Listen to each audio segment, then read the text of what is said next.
The white blinking light on a Sonos device can be frustrating.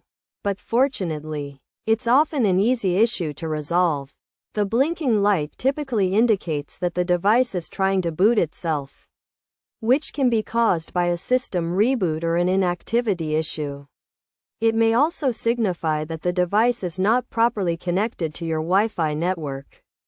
To troubleshoot the problem, start by checking your internet connection and ensuring that your device is connected to the correct Wi-Fi network. Verify that your Wi-Fi is working properly and that the speaker is within range of your router.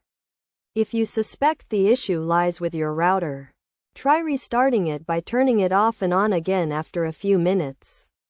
Additionally, check for software updates, as the device may reboot itself when a new update is available.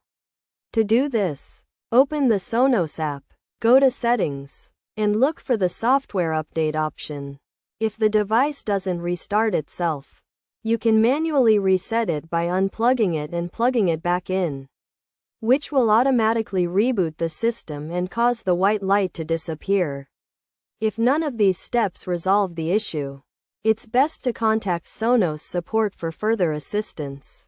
By following these simple troubleshooting tips, you should be able to fix the white blinking light on your Sonos device and get back to enjoying your music.